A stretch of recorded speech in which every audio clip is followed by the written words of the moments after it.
Ms. Dahlgren, can I get a mic check for you, please? You're muted. Okay, can you hear me? I can, thank you. And I can see you in PrimeGov. Mike, I can see you in PrimeGov now too.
Meanwhile, back at the ranch.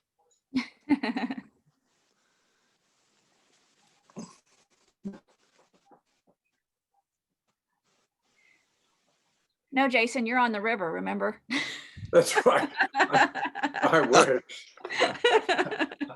Paddling for all I'm worth. Put on your sunblock. Although, you know, this time of the year, it might be a bit chilly there on the river. Don't you know?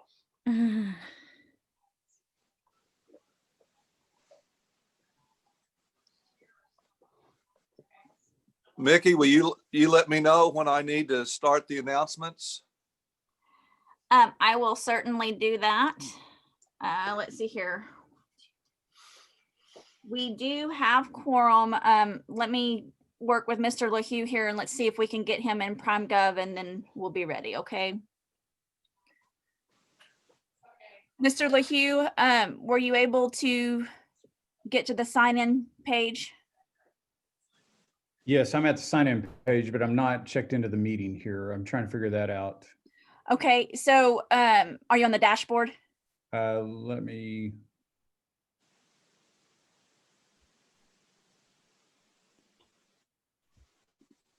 Sorry about this, guys.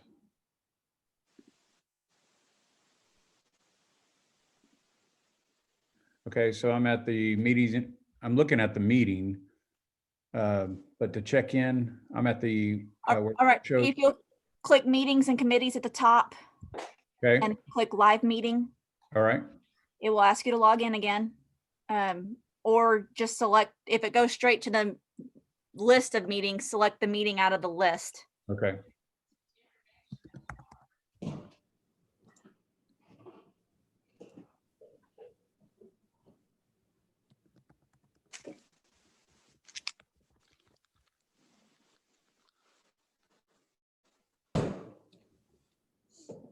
Yeah, found it here. All right, there you are. Okay, thank you. Okay, Mr. Chair, you can proceed. Thank you, Mickey. Thanks for joining us for the Oklahoma City Video Conference Community and Neighborhood Enhancement Advisory Board meeting.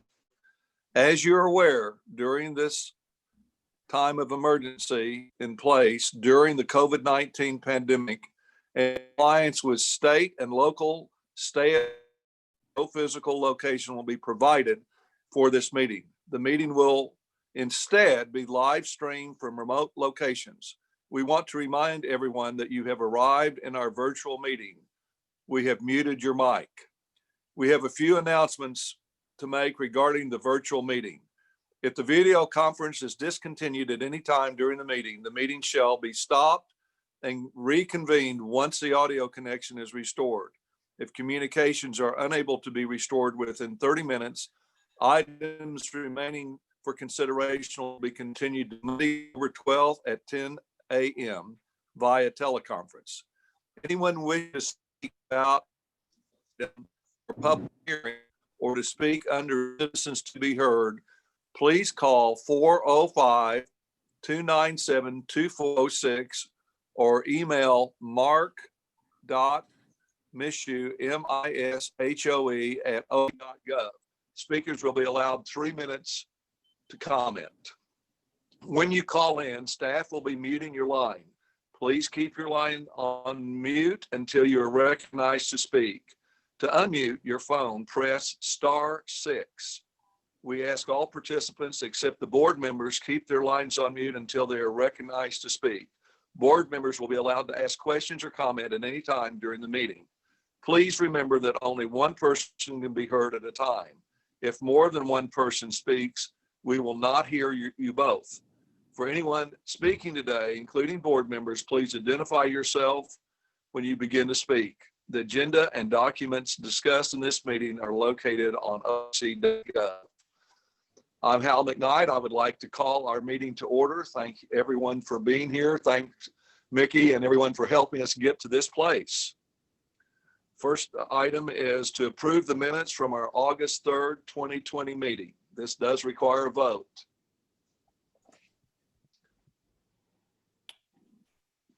Make a motion to approve. Okay, if you would make your motions and seconds electronically, we do have a motion and a second. Okay. Thank you.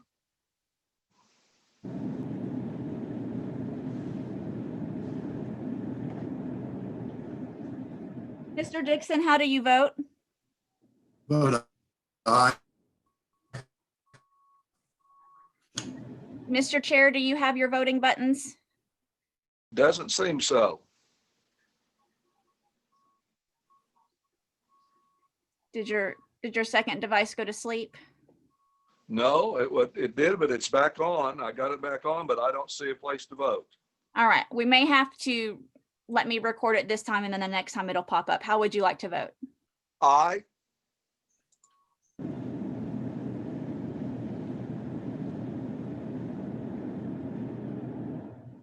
Okay.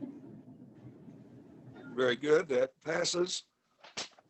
Next item is item number 3, items for consideration. A, projects. Good morning. This is Mike Clark with the Public Works Department. Welcome to the October meeting of the Community and Neighborhood Enhancement Advisory Board. We hope you and your loved ones continue to be safe. We have a full agenda for you today, ranging from the allocation of new projects in the resurfacing and sidewalk categories to a presentation on a possible strategy for the allocation of the excess collections approved for the trails category. Our staff will share presenting duties today, and with several of us sharing conference rooms, we are wearing masks. If anything is hard to understand or you have questions, we encourage you to stop us. With that, I'd like to introduce Brock Miner, who will update you on the resurfacing category. Good morning. I'll start with, I guess we could probably start the slideshows. And like always, I'll start with the street resurfacing projects, and I'll start with item 3A1, just a status update. And I think as we get things going here, like always, we have the category allocation chart that shows all the approvals, and we always break the street resurfacing out into residential and arterial. So with the 168 million, we did the 60-40 split. Residential was 40%, and as of today, we've approved 20 projects, and so with budget revisions and give backs, that puts us right at about 65 million, and that puts us at 96%. So hopefully Hey, we'll Brock? get some more give. Yes. Is there supposed to be a PowerPoint? Yes. It's not showing. Okay. Mark, are you able to run the PowerPoint for us? Francis Leanders, would you make Mark Michaud a co-host so he can share his screen?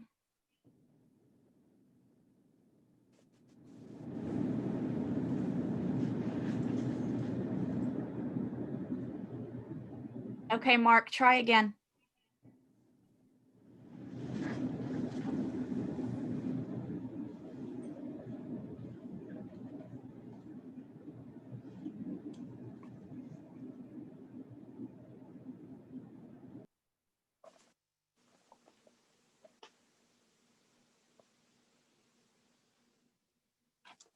Mark Michaud, are you on the line?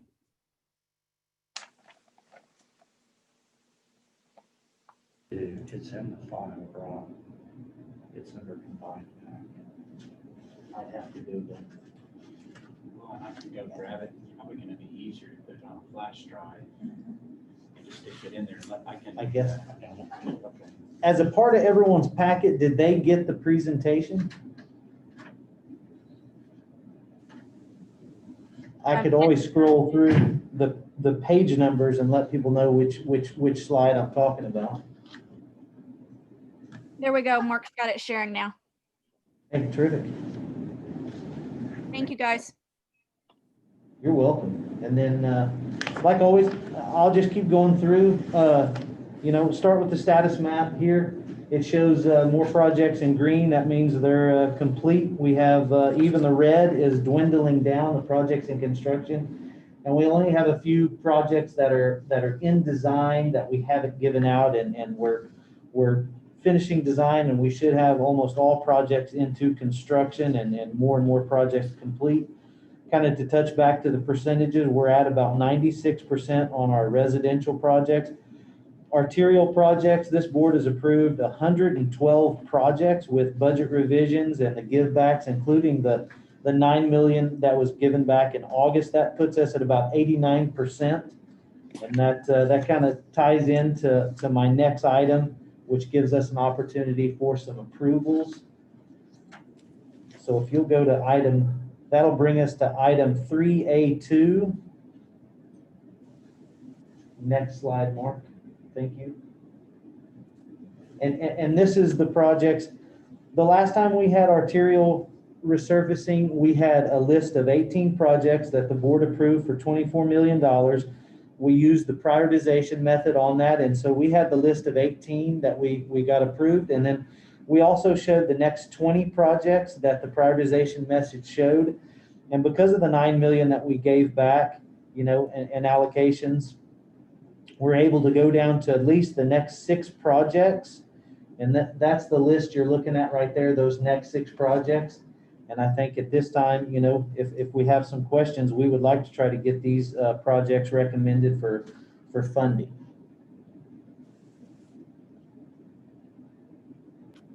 Hey, Brock, this is Jim Lee Hugh. On that Southwest 119th from Western, is that heading east towards Santa Fe?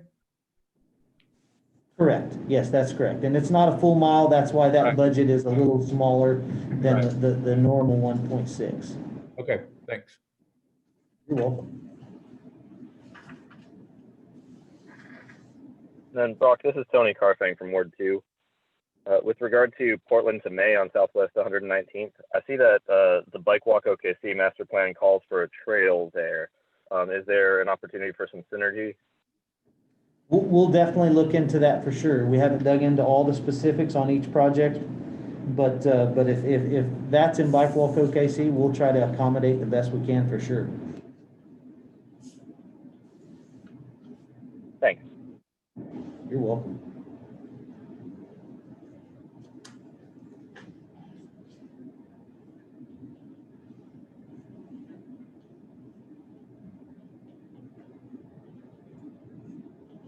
Mr. Chair, I do believe staff is looking for a motion on this item. Yes. It requires a vote. Yes, sir.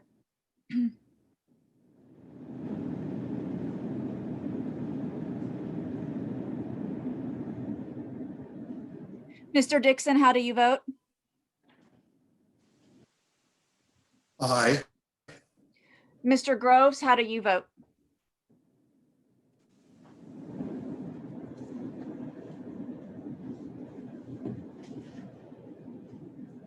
You may need to unmute, Mr. Groves. Apologies, aye. Mr. Carfang, do you have voting buttons? It's oddly not popping up. Okay, how would you like to vote? Aye.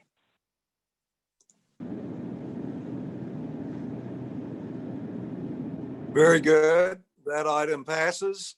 That brings us to 3A3. Thank you. And that brings us to another opportunity for a corridor project. We've brought before corridor projects to this advisory board. I think our first one was with the Walker Avenue, and then the other one was 122nd Street. And we have another opportunity here to have a good corridor project. This advisory board has approved 2 miles of sales tax funding on Peebly Road from Southeast 44th to Southeast 59th, and then Southeast 59th to Southeast 74th. And so those are the projects that we've approved. The bond funds have stepped in and helped us kind of create the corridor project. And then we'll go east or south another mile on Peebly Road, which would be from Southeast 74th to Southeast 89th. And the good thing about that project is it I-40 splits that mile, and that is an on and off ramp on I-40 to Peebly Road, so we can get that part of the road in good condition. And then another section that the bond group has stepped in to help out is from Southeast 44th, and it's from Peebly going back east to tie into the new Eastern Turnpike. And another, so that'll tie into some new construction that has been constructed by the Turnpike. And so we'll have a nice corridor there. Another good opportunity is we have an old wood bridge in that section, and we'll be able to get in there and bring that up to more current standards. And so that brings me to item 3A4 in our agenda. And so this is where I'm just asking for a vote to consolidate those budget sheets, because we will take all of the corridor project and we'll bid that out as one project, and we'll give that to one contractor. So this is just like the other corridor projects. When we see these opportunities, we just ask if we can combine those budget sheets for clarification. And Brock, this is Tony again from Ward 2. Just out of curiosity, so I know Tim Gatz has mentioned a big priority to get all 2-lane roads to have ideally an 8-foot shoulder. Would Peebly, would we be looking to either get Peebly to that level or partner with ODOT in some way to help get it to that level? Anytime we have a project, if it's smaller, a 20-foot or a 22-foot, when we go in there and rebuild it, we do try to extend it as much as possible. But to get 8-foot shoulders, a lot of times we just don't have the right of way. And, that's kind of something that's not included in the scope of these projects or the budget of the projects. But anytime it's really narrow, we definitely look for opportunities to widen it as much as we possibly can. Okay, so then this money would indeed try to go towards widening as well. Yes, I mean, it may be a foot or two. It's not going to be the 8-foot, but it will be a little bit, as much as we can. We always try to put as much shoulder as we can on there, but I don't think the 8-foot would be, I don't think we could get there, but yes, there would be some, a small amount of trying to make sure that's every bit of a 24 or 26-foot road if we can get that in the right of way. And still maintain the, current drainage patterns and everything like that.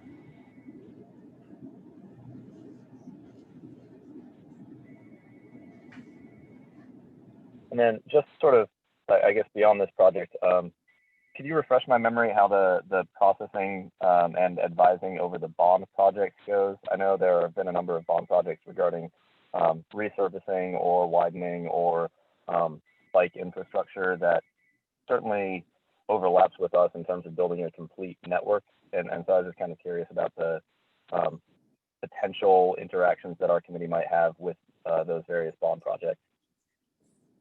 Tony, I missed you on the very first part of that question. Can you rephrase that on the very first part? I kind of missed you there. Sure. So just kind of curious about the various bond projects for, say, street resurfacing or bike infrastructure.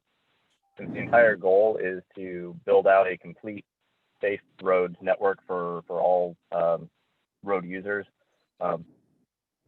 Is there, can you remind me how our committee on the sales tax and the bond process for advising those projects goes and potentially interacts with each other? I think there's always interaction. I think just like with the bond resurfacing, and Eric can correct me if I go wrong here, or Debbie, you know, with those projects, they're approved projects for resurfacing, and I think you're right. We always look before we start the project. We verify Bike Walk OKC has categorized that in any way, and we see if we can reach those milestones that has met. But yeah, a lot of the things that this advisory board does is very closely related when it comes to resurfacing projects with the bond group. You know, just like, you know, if there's you know, shortfalls in funding and things like that, that advisory group, you know, has some different sets of rules than the sales tax, obviously, but they go through those processes, and they try to bring that advisory board into, you know, communication and understanding. So we do that as well. I think, you know, that advisory board will see corridor projects like we have here. So when we go in there and want that funding, they do the same with their advisory board and get that clarification that, you know, funds will be used for that whole corridor projects, and it's a blended fund with sales tax money and bond funds. Anthony, this is Okay, Eric Quinter. I think one of the challenges that we have is in a lot of cases, the bond funds aren't always available at the same time as the sales tax. We obviously have prioritized a number of projects for the sales tax advisory board to proceed. But if there were a bond sidewalk or a bond related project that may not have funding available for several years, we simply are just going to have to wait that 2 or 3 years or however long that bond sale is to get those additional bond activities underway. It's a little more complicated on the bond side, with the bond being a 10-year program. But I think, as Brock mentioned, I mean, we're going to do our best to try to get those coordinated as much as possible and see if we can get them on the same time frame. Okay, yeah, I totally understand. I think in terms of the city overview slide, Brock, that you presented with the various road projects, in order to just paint a more complete picture of the overall city, I think your slide really focused on sales tax related projects. And I think maybe another color for bond related projects that have completed or are in progress would also be helpful, just to give me that perspective. We can look at that. There was some branding that was done very early in the bond and sales tax project planning to have them actually be together. And that was where that whole brand of Better Street, Safer City came forward, was to really not try to differentiate the two. But that's not to take away from one or the other. It was really just to really put the city's resources in a coordinated way out front, even to the point of us sharing the same construction signs, utilizing a lot of the same staff to implement the projects as well. But if you need that information, we can definitely try to pull that and show the differences in the two. I mean, we have that type of information in our office. But it is actually combined when you look at like okc.gov and some of our public outreach opportunities. And I think one of the things I always point people to is to okc.gov. If you go to okc.gov and you go to residents, and it'll show the Better Street, Safer City. And that first Better Street, Safer City is just like what Eric said. It's that combined, the sales tax along with the bond funds, and it shows all the projects on a map. And you can click on any project and it'll bring up, you know, if it's a bond project, it'll give a recommended year or, you know, potential year that it's going to be completed. And then if it's a sales tax, it'll tell you if it's in construction, if it's in design, or if it's a completed project in a maintenance bond. Okay, yeah, and I think just having that overall systems view in our committee setting, just on those overview maps, would be helpful too. That's all. I do like the interface on okc.gov. That is pretty helpful.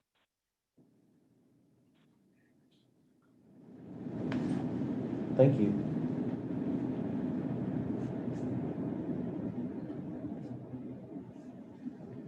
Call the question.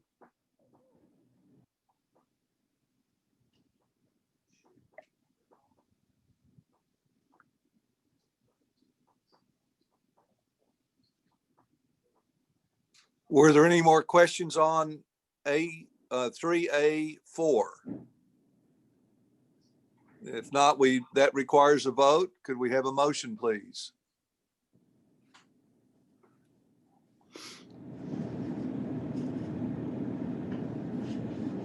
Mr. Dixon, how do you vote? Aye. Mr. Groves, how do you vote? Aye.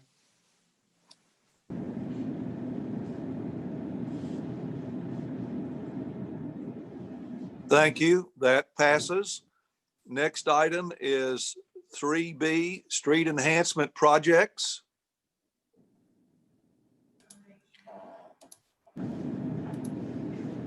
Mark, thank you, Mark, for continuing with the slides for me. Good morning. This is Lakeisha Dunbar, Transportation Program Planner with the Planning Department.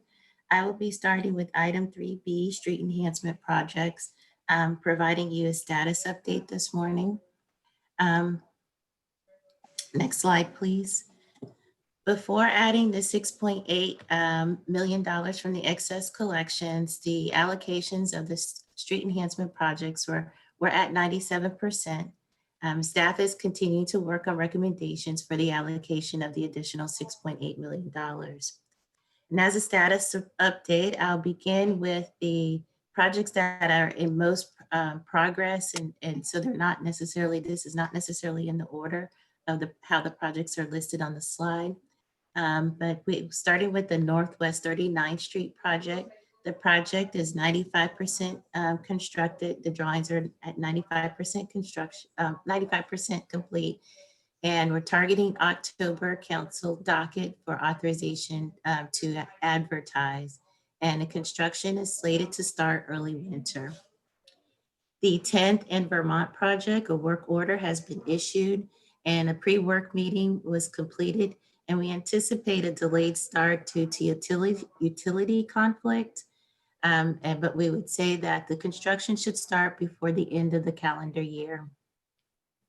On the Paseo and Walker project, design is roughly completed up to 15%. And preliminary report target is for November or December. And construction is slated to start in about June of 2021. The Portland project, final design plans have started on the sidewalks along both sides of the Portland project from Northwest 23rd Street to Northwest 36th Street. Additional traffic analysis is getting started to look at considerations for pedestrian crossings at Northwest 27th Street and at near Northwest 33rd Street. And in the next month or so, we're looking to do a submittal to the Oklahoma City Transportation and Traffic Commission for all 4 pedestrian crossings. The Plaza area project, staff is assessing the ADA requirements and other street needs, and construction is slated to start for 2021. The Stockyards project is preliminary survey is underway, and a kickoff with stakeholders is slated for this fall. The Meridian project is generating estimated based on revised limits. So the revised limits are from 16th to 23rd Street, and the plans are about 10% complete, and construction should begin barring no right-of-way delays in 2021. The Northwest 10th Street project, again, is pretty much at the same status. So the Meridian project, plans are about 10% complete. Estimate is being generated and construction will begin in 2021. The Auto Alley project, SRB, has been selected as the consultant and the contract is still being finalized. An introductory meeting was held on September 3rd, and the downtown OKC will advise about what group of stakeholders will work with the staff and consulting going forward. And then the Northeast 23rd Street, we're continuing to work on identifying additional funding so that we can change the scope or work on the scope of the street enhancement project. So that is the status report for the street enhancement projects. Are there any questions at this time on item 3B, street enhancement projects?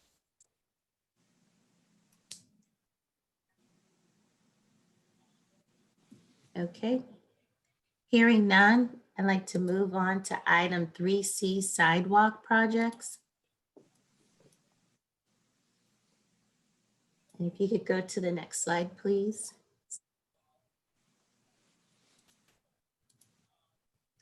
So our sidewalk projects, we have the parks area, the PPA areas, the transit areas, and the schools areas. I'm going to start with the parks areas. We have about 6 projects, 6 areas that are under construction, and all but the E.W. Perry Park project are either 90% or complete. The E.W. Perry Park project is about 60% complete, and the photograph you see here is the sidewalk, which is part of the E.W. Perry Park project. This is along Prospect, just looking just south of Spring Lake. And so this photo is taken about a week ago. And so construction is moving right along here. And I wanted to just show the opportunity here. This is a transit corridor. And so this was a great opportunity where we were able to accommodate transit. There are about 3 stops, both in the direction of northbound and southbound approaches along this segment. So it's a great opportunity here where we've added bus pads so that eventually Embark or finding other opportunities to install shelters where the bus pads have been installed. Next slide, please.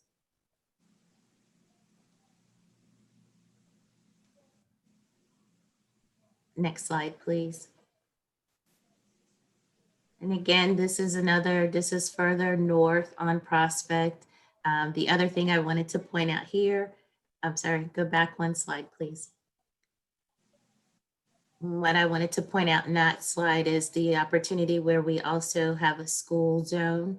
And so we were also able to provide access for students who walk in this area. The MLK Elementary School is just a little bit north at that next intersection and to the left of this area. So also just happy to show where we're able to use our sales tax money to coordinate a transit area and a school zone area. So just continuing with the sidewalk status update for the PPA areas, we have eight PPA areas, and of those 8 areas, we have 2 that are 92% complete, 1 that's in the 80% complete category, and then the remaining sidewalk areas are complete or on the punch list. So CEC is the consultant who's been working on the sales tax projects, and they are progressing along very well. The transit areas, there are 2 transit areas that have been under construction that are allocated. One of the transit areas is complete, 100% complete, and then the second transit area is at 70% complete.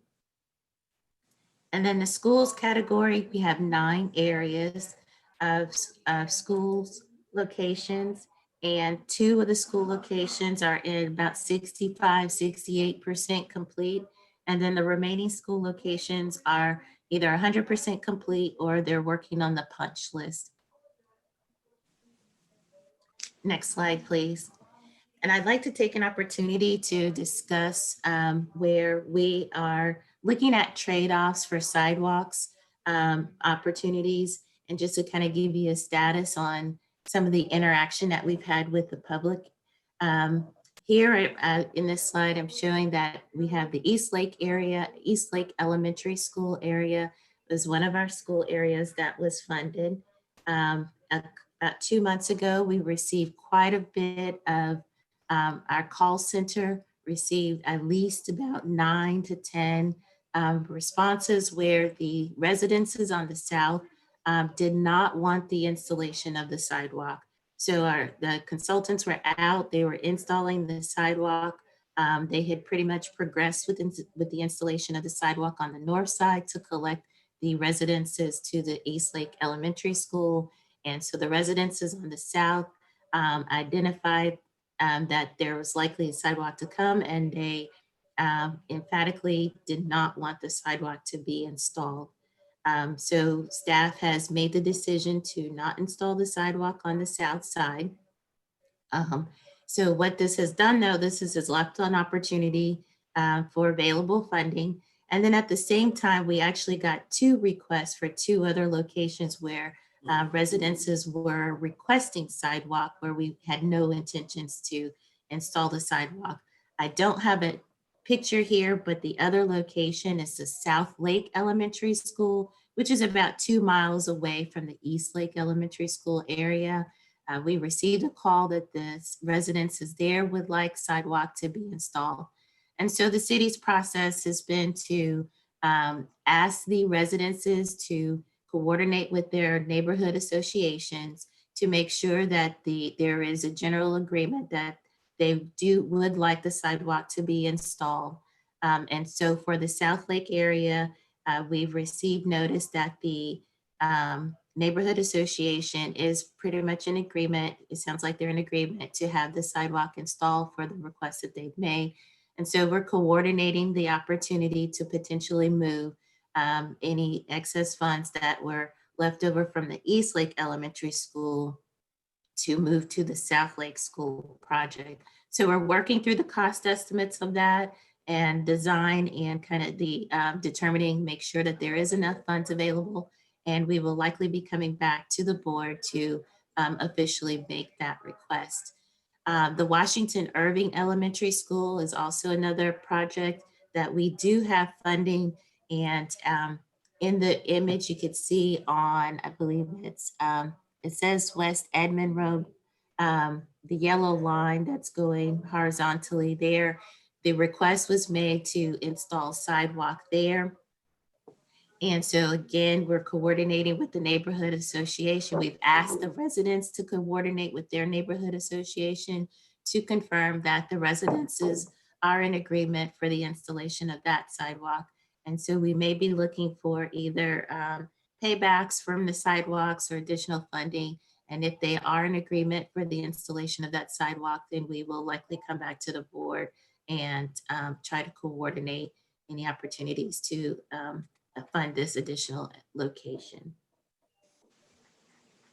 So with that said, that completes my status update for sidewalks. Are there any questions on the status of sidewalks at this time?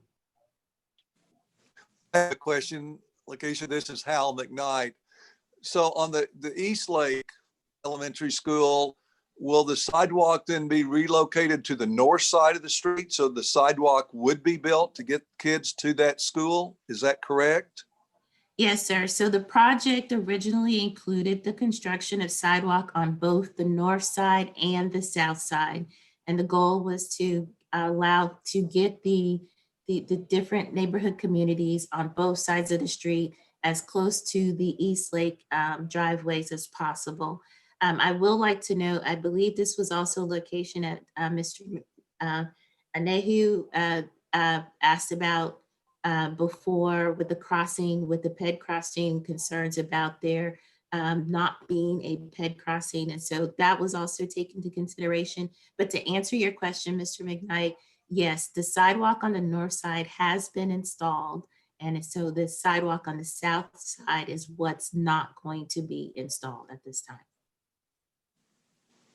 And just And so you that's because the neighborhood association on the south side opposed the sidewalk? Correct. Their concern was there's quite a bit of landscaping that has been installed on the south side that borders the wall to the neighborhood, particularly the Calistoga neighborhood area. And so there was an emphatic request to not install the sidewalk on the south side because it would disturb the landscaping that has been installed. So staff has agreed to not install the sidewalk on the south side. And Lakeisha, just so you know, that looks great on that north side, and how that south side, if they were to put that sidewalk in, it really would have been pointless, a waste of money because of the way that's designed, and that being a 4-lane highway. There's no school crossing there. They don't even have a crossing guards. They're making that. So Really glad that we did not pursue that. Thank you. Are there any other questions about the status of sidewalks at this time? This is Tony Carfang. Yeah, Lakeisha, thank you again for this update. Very informative, and I'm definitely glad to see that the north side will be getting sidewalks there at Eastlake. Out of curiosity, I know at certain city meetings, I guess during the MAPS proposals last year, as well as just online in certain areas, there's essentially a map of where we have sidewalks and where we don't. Is there an element of recording where we've considered sidewalks but neighbors have refused, just to show that we actually have a little bit more complete consideration than what the current maps show? I understood part of the question. One is, do we have, can we map where we currently have where there has been a denial in the installation of sidewalk? That's part of what I heard you say. Yeah, basically that. Okay, we have not been mapping locations where sidewalk has been turned down.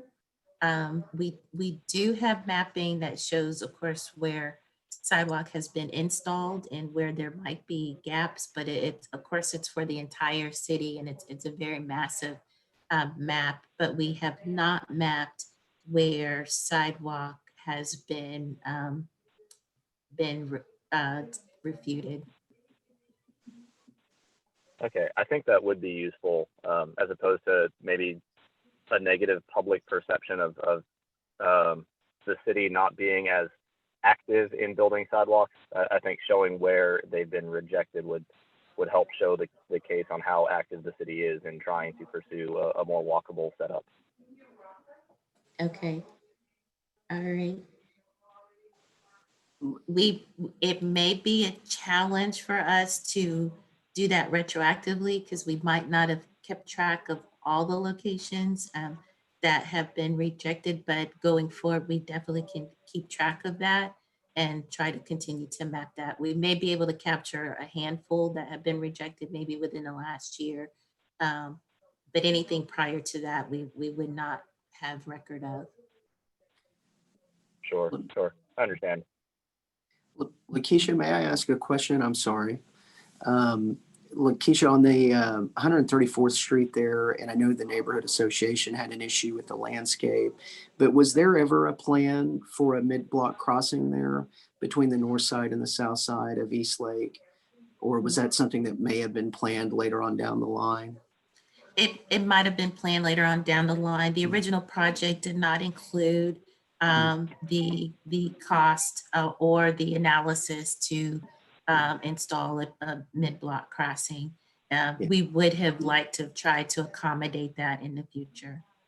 Yeah, I would just add, I drive that every day, and aside from the landscape considerations, that is a 5-lane highway essentially, and daily at morning drop off and afternoon pickup.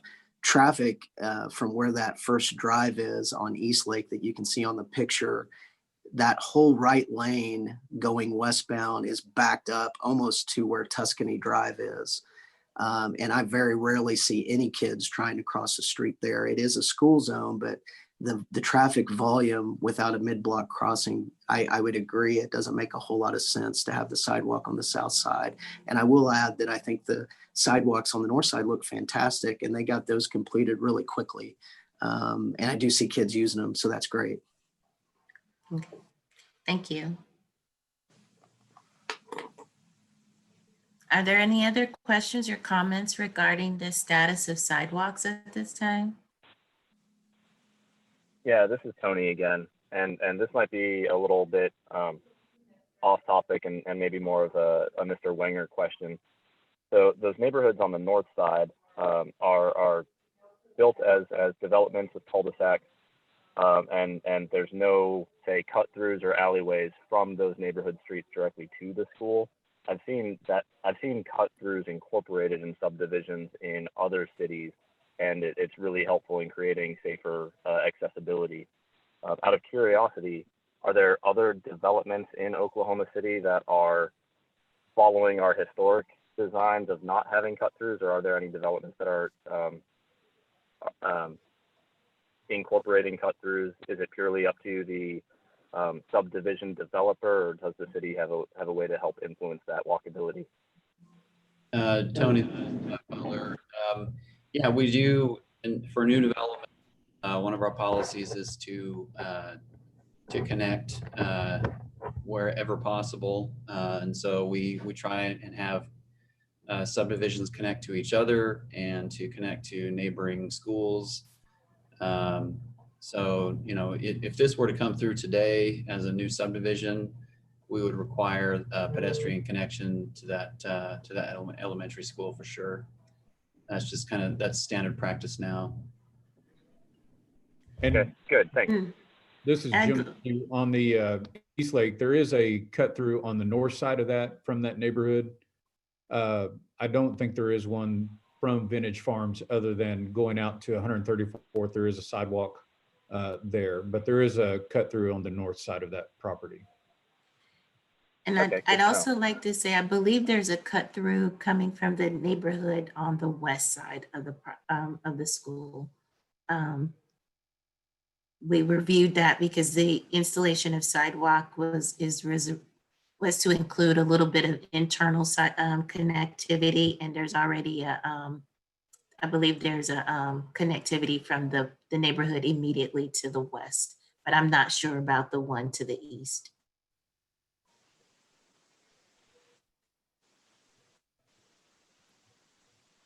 Okay. Are there any other questions or comments regarding sidewalk status? Okay, hearing none, I'd like to move on to item 3C, sidewalk projects, to recommend downtown sidewalk project for funding. Thank you. Excuse me. So with the last council meeting, with the last CNEAP meeting and subsequent council meeting, the board approved to allocate an additional $1,000 of the excess collections to the sidewalk category. And at this time, staff would like to recommend the addition of the entire $1 million to the downtown sidewalk project area categories.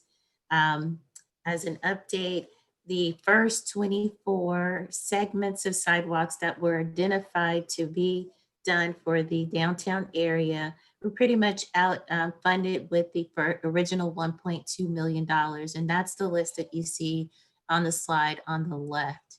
And so we have about 80 segments of sidewalk that are being proposed for the downtown area that will need to be funded.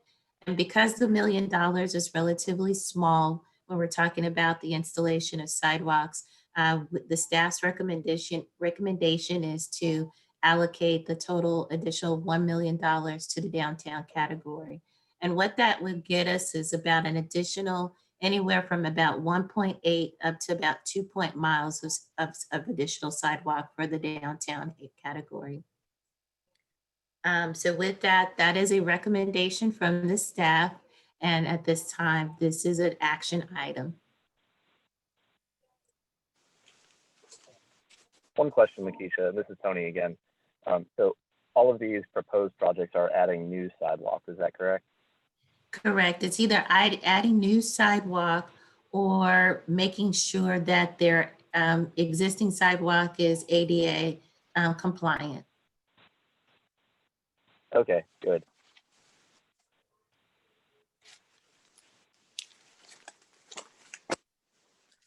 This requires a vote. Are there any other questions on this? We do need to vote on this, please.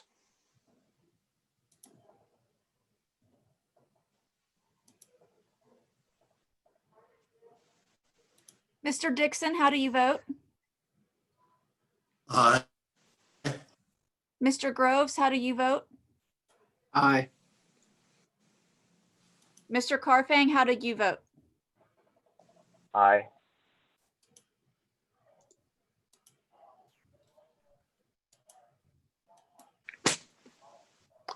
This passes. Thank you. Next item is 3D bicycle facilities. Thank you, Mr. McKnight.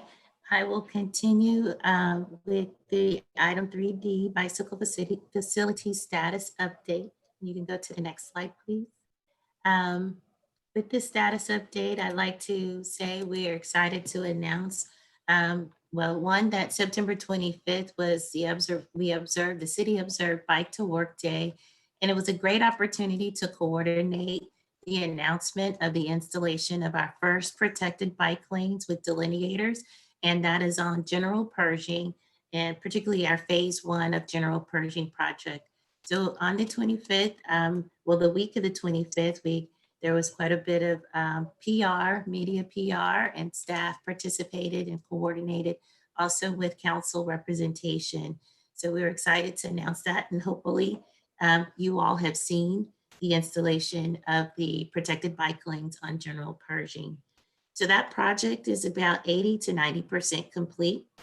And the next project after that, excuse me, would be our Main Street project, which is essentially General Pershing phase 2, that will be constructed from Penn to Lee Avenue. And we're at 90% design on that. We are still needing to work through coordination with the community and property owners on some design considerations that may take into consideration parking alternatives through there with the design. And then we also will be needing to do a budget amendment on that, and we'll discuss that in just a minute.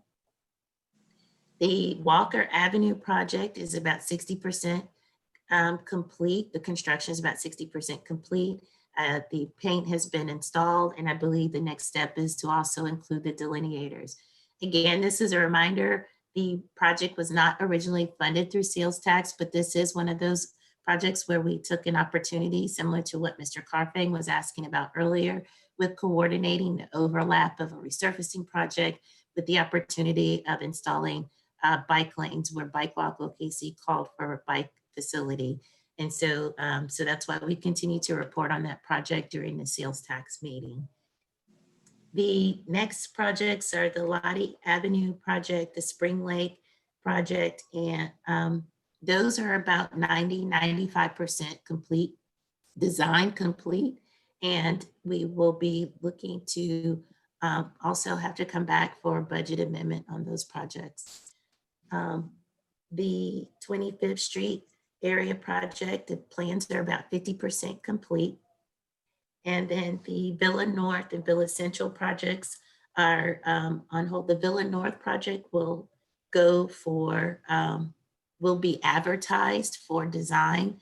That is the project that we are coordinating with the BRT project.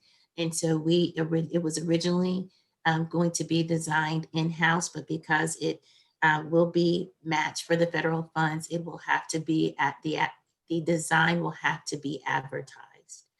The Villa Central project is on hold for right now. That project is being coordinated with the Stockyards area projects. And so we're waiting to get through the area plan process for that. And so design has not begun yet on the Villa Central project. The Linwood Avenue project is designs are about 90% complete, and we are working to coordinate identification for funding for the extension of that project. The project currently ends at Chartel, and there has been a request to extend the project over to Walker Street. And so we are working on identifying funds for the extension of that project. The Wilshire project is also on hold right now. Again, the scope of that project is being changed. We're looking to identify a change in the scope of that project, where it was originally planned to be an on-street facility.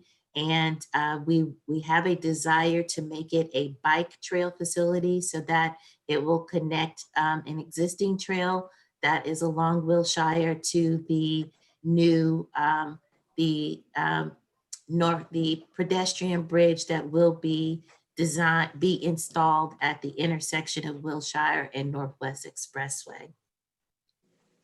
Yep. Excuse me. We also have the 59th Street project.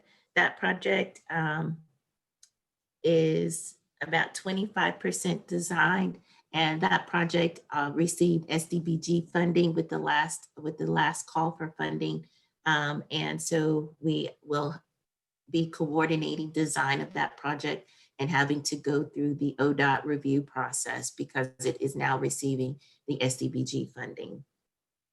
And then the Independence and Grand project, it too, it will also go before, will need to be advertised for design, similar to the Villa North project, because it too is one of the projects that are being considered as local match for the BRT project. That completes my status update. And sorry, if you'll go to the next slide, please. But that essentially is the status update at this time on the bike facility projects. And then just as a reminder, the original budget for the bike projects was $12 million. And then with the last approval, it was approved to add an additional $2.2 million of the excess allocations. And so of the $14.2 million, we've approved the allocation of $8.5 million, and that puts us at 65% allocated for the funding with the addition of the excess allocation. So again, as you heard, quite a few of the existing projects will need to come back for budget amendments. And so staff is continuing to work on that, and we'll have recommendations to bring forth shortly. So again, that completes my status update for bicycle facilities. Are there any questions or comments at this time on the bicycle facility project status? I do have a comment that's kind of unrelated, but since our last meeting, I know that there's been several cyclists hit by cars, and two of them I know were in a bike route. So one of them was on 18th and Class, and another one was on 19th and Barnes. And I was wondering if the city is doing anything to assess those intersections. Thank you for bringing that to my attention. I was aware that there had been some accidents, including cyclists, but I had not followed up on the locations. Yes, we will definitely take a look at those locations. The 18th and Classen location, of course, we are doing continued studies, looking at the Classen corridor, and there are a couple of opportunities there that we are reviewing to make sure that our bicycle facilities, looking at opportunities for improving bicycle facilities, of course, for the Classen corridor. But the 19th and Barnes location, I'm not familiar with, and so we'll definitely take a look at that. Thank you for bringing that to our attention. That intersection, the cross traffic does not stop, which is kind of scary in that intersection to have on a bike route, cyclists having a stop sign, but having no stop on the cross street. So yeah, that kind of concerns me having that in a bike route. So okay. Thank you. And actually, I do recall that we did have a request to look at, I'm sorry, I believe Mr. Butler, our director, did bring that to our attention. And I believe we were looking at, I do recall being asked to look at considerations for maybe a four-way stop. And that might be that location. So, but yes, we will definitely take a look at that. Excuse me, a request like that, though, will have to go through traffic commission. If we do recommend an all-way stop. So that is something that would have to go through traffic commission for their approval. okay. But we will take a look at it. Thank you. Are there any other questions or comments regarding the bicycle facility status at this time? Yeah, this is Tony Carfang in Ward 2. I just wanted to say there's been pretty awesome outreach from various residents to me with regard to excitement over general Pershing and how comfortable they feel riding it. I did have a couple of questions though. So I rode the protected bike lane, this morning on my way to the airport. And I was kind of curious with regard to the various bus stop locations. Is the plan for Embark buses to pull into the bike lane to pick up passengers, or for the bus to stay in the through traffic lane and have passengers walk through the bike lane? The intent is that the buses would pull to the curb as they currently do where there is no bike facility. And the design should include, that's why there should be a design where it includes kind of the skip lines. And that's to indicate that that's a conflict zone between the bus stop and the bike facility. So the intent is that the buses would pull out of the lane, but would be pulling into the bike lane to the curb for lighting and boarding. Okay, that's what I thought, and the paint and the dash lines kind of indicated me to that direction. I just wanted to be sure. Yes. Yes. The other aspect at May Avenue this morning, the stoplight at May and General Pershing did not detect my bicycle. Is there a need or an expectation to fix those sensors to ensure they detect bicycles, or is it still to have bicyclists hit the pedestrian crosswalk button? And the expectation now is that the pedestrians would have to do the crosswalk buttons. I don't believe that most of all of our projects did not include the upgrade of the signals. We tried to as best as we can, but it does inflate the cost of the project and for a detection of bikes. And so that has not been installed at this time. Okay, thanks. Are there any other questions regarding bicycle facility status at this time?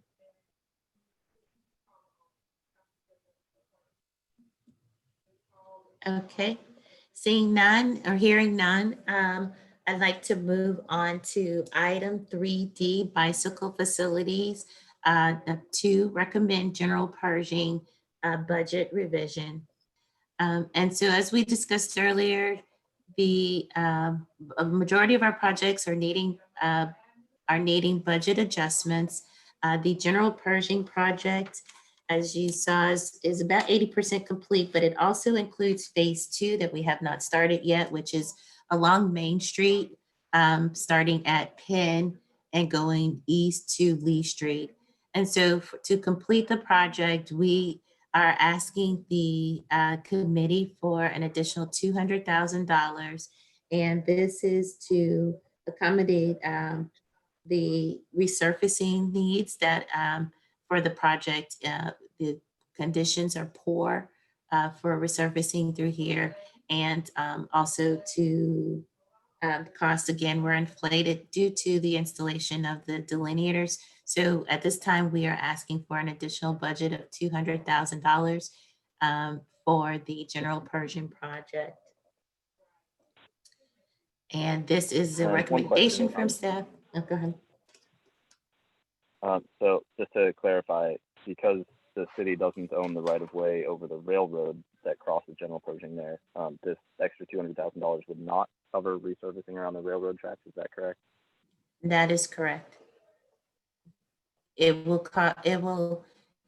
resurfacing will, as close to the railroad tracks as possible. We try to accommodate that. And I believe, yeah, it's correct. Yeah, yes, that is correct.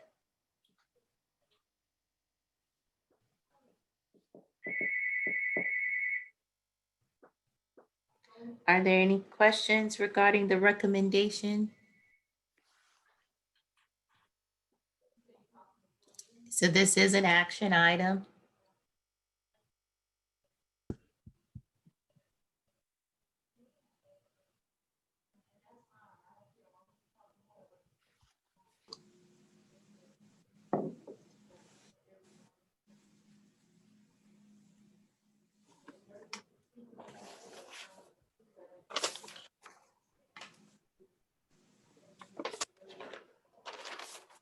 Mr. Chair, Yes, this required, this is not on, I do not have this on my agenda as requiring a vote, but apparently this does. Maybe it was just what I got. So this does require a vote, correct? Correct. Okay. So it's been moved and seconded.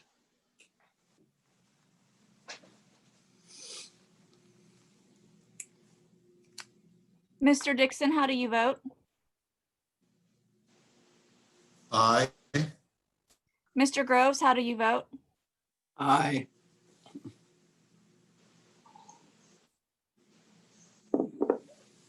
Very good. This passes. Lakeisha, was there anything else that you Thank had? you. Thank you very much, Lakeisha. No, sir, Next. that. Thank you, Lakeisha. Appreciate your presentation today. Thank you. Next item is 3E, Trails, and from Parks and Recreation, Melinda McMillan Miller will be presenting today. I might give, this is Brock Miner in Public Works. I'll give a quick status update of all the construction real quick, and then I'll turn it over to the Assistant Parks Director.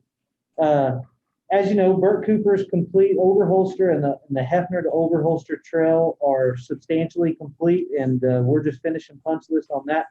Hopefully we'll final that as quick as possible and get that into the green completed projects. We have the South River Trail that's ongoing. We have one small segment that we have to finish. We finally got the Dell agreement for some access to make, you know, construction a little easier. And so once we get the contractor back in there, we'll finish that and immediately start on the North River Trail. And then we have given a PO, there's a purchase order and a work order given to the Katy Trail. So that should start in the next couple of weeks. And then obviously Deep Fork and the Hefner new portion, we're working on those. And so if there's not any quick questions on the status of construction, I'll turn it over to the next item.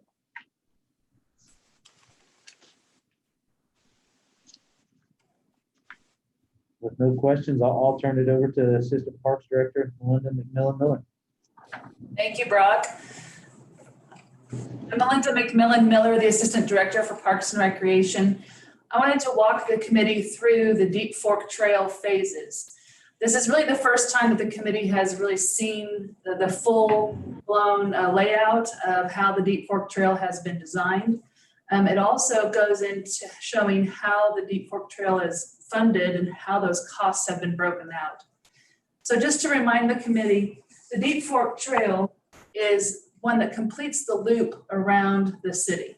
And this will actually connect the Katy Trail and Grand Trail on the east side of the city through the Deep Fork River corridor south of I-44, all the way to Nichols Hills around 63rd Street. This final section is only 4.3 miles long. However, we have discovered through the planning with Half and Associates that it's actually going to be probably the most expensive trail we've ever constructed in the city. Next slide, please. The phases for the trail are actually broken into 5 different sections. So phase 1 is this connection between the Kelly Grand Trail connection off of Northeast Grand Boulevard. Next slide, please. I'm sorry, Mark. To Kelly Avenue. And that trail section is 1.2 miles for a total cost of $4,144,000. This section of the trail will include the trailhead called the Grand Trail Overlook, which will include a parking facility for trail riders and several different access points to be able to look across the Deep Fork River. Next slide, please. Picking up from phase 1, we'll jump onto phase 2, and this follows Kelly Avenue due south, back of curb, which will be a nice wide trail segment, to where we cross into the south side of the Deep Fork River, meandering through the woods, and with additional several overlooks and an additional trailhead right next to Lincoln Boulevard. The phase 2 trail cost is $1.4 million. and is 0.6 miles in length. Phase 3, please Mark. Phase 3 connects between Lincoln Boulevard, and it actually crosses under I-235 and goes back and forth between the north side of the river to the south side. It has a really great spur that comes down into the backside of some apartment complexes and gives us a really nice connection to a lot of residential areas that actually border between Lincoln Boulevard and I-235. The phase 3 cost is the highest of the costs, being $6.89 million. A lot of that is the engineering, dynamic engineering, I should say, that will have to happen along the Deep Fork River itself, and then also crossing under the new construction on I-235. Next slide, please, Mark. The phase 4 section is 0.9 miles at a cost of $5 million. This actually crosses, picks up where phase 3 left off, just west of the I-235 intersection, and continues around the north side of the river, giving multiple different overlooks across the Deep Fork River, and with an additional spur that comes across the river down into Zachary Taylor Park, which is located just off of 52nd Street. The Zachary Taylor Park, as you might remember, is going to also kind of be the northern connection of the Chartel Street bicycle infrastructure improvement that's already planned for that section. That corridor is 0.9 miles and $5 million. It will actually cross under I-44, gaining access back up into the areas of Western Avenue up to Grand Boulevard again. Slide, please. Phase 5 then completes the trail. It's a bargain price of $726,000, about 0.82 miles. And this falls right along Grand Boulevard up to 63rd Street, where the city limits end and Nichols Hills begins. This will be a back of curb, 10-foot wide concrete sidewalk, and that will make that connection finalized, and then we'll complete the loop. As riders would then continue northward on Grand Boulevard through Nichols Hills, through the park section there, and then following Grand Boulevard all the way out to Lake Hefner. So the 5 phases together, as you can imagine, is a pretty expensive little endeavor that we're all doing together. The costs for each phase is broken out on the screen in front of you. So the full cost build out for the trail project is $18.2 million. What we have available in funding is only $8.9 million. And as the committee communicated last month, was that they asked to allocate $8 million in the excess collections towards the trails. What we're wondering from the committee is, how do you feel about that excess collections? We have other options that we could look at with the funding, and those options are on the next slide, I believe. There are other options, such as the Tinker Draper Trail. The Tinker Draper Trail is already in existence, but it needs a lot of upgrades. It's really a very narrow concrete sidewalk back of curb for the most of the length of that connection between our brand new Draper Trail that was just completed with MAPS 3. That would then get us up to the street improvement project the planning department has received grant monies for. The Tinker Draper Trail improvement was not included in the original allocation from the Better Street Safer City and has not been included in any of the GEO bond fund propositions. Another is the South Grand Trail. The South Grand Trail connects between Woodson Park all the way to Trosper Park along Grand Boulevard. It has multiple stops and crossovers and is predominantly inside the middle of a median that goes along Grand Boulevard. But it also is requiring a lot of upgrades and was constructed in what I would consider the more traditional format of the trail system in the day, which is only about 6 feet wide asphalt trail. So it also needs a lot of upgrades. And we are estimating that the cost of that improvement would be about $3.2 million. We have other connections that we've been looking at to connect the Katy Trail to the neighborhoods, which has been many times we've actually heard from the public asking to connect their neighborhoods to the Katy Trail.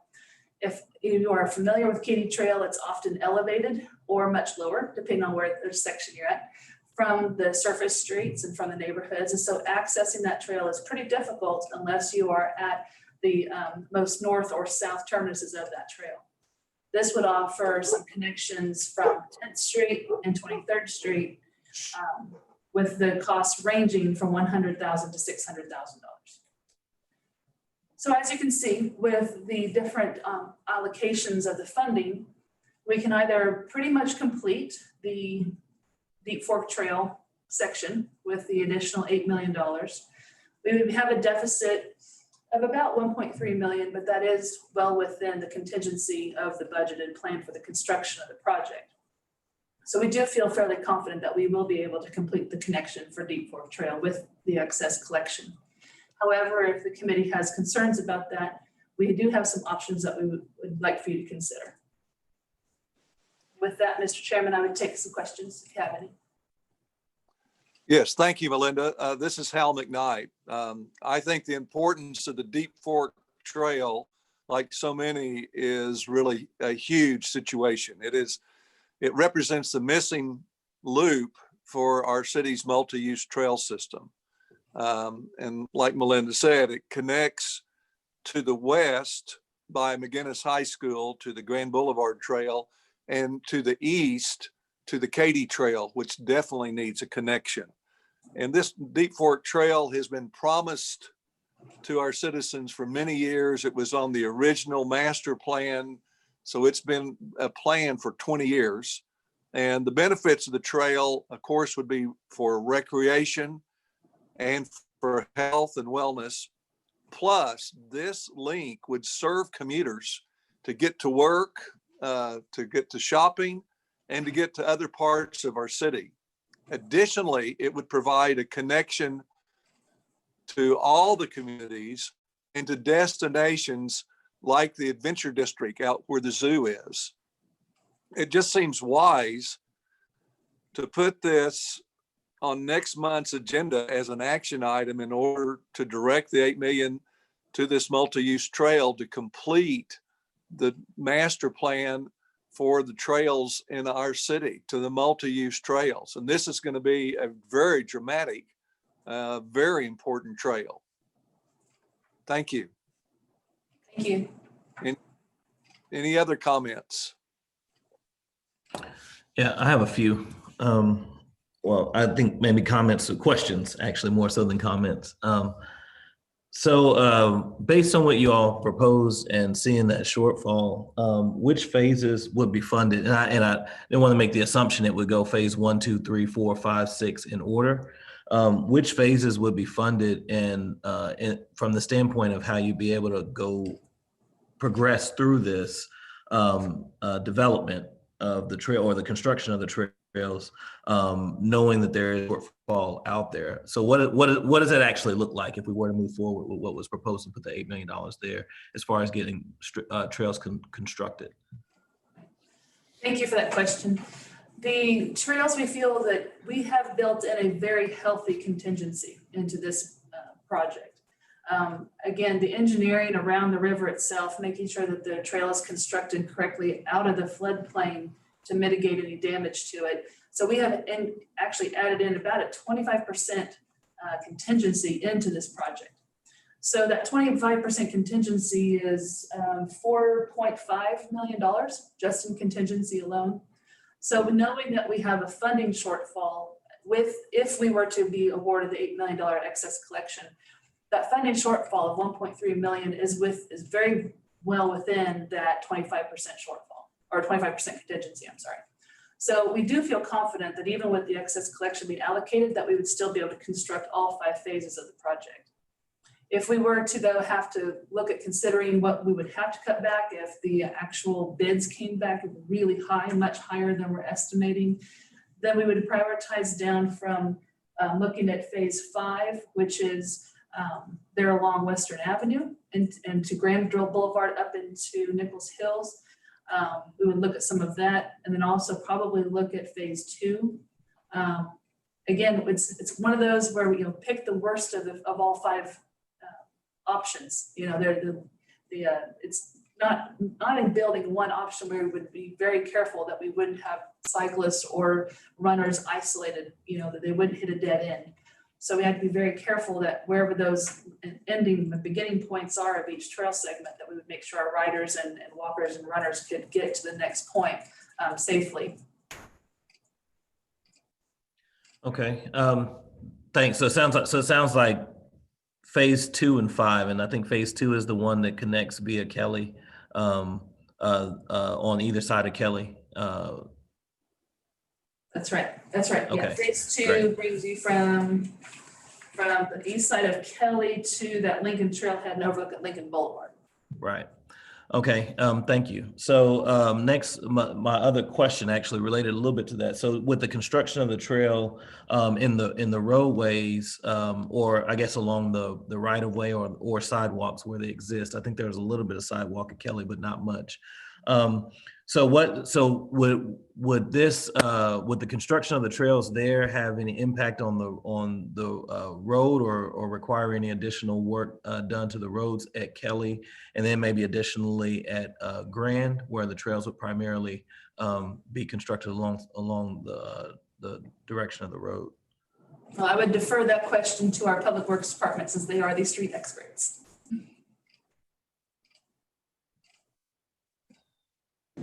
I think we would look at, anything in that right of way to verify that we didn't need additional right of way, or if portions of the road needed to be, accommodate that. But we would definitely dig into that. I would kind of work with half and see what they've looked at in those areas and verify if there's some more coordination that was needed. Yeah, so what I wasn't sure about is like even any priority. I know it hasn't come up on our list of street resurfacing, for example. I know Kelly's not in bad shape, but it could be better. I think Grand is actually in pretty good shape. Obviously, it's pretty highly trafficked. Maybe right there at Western, there might be some work to be done there too.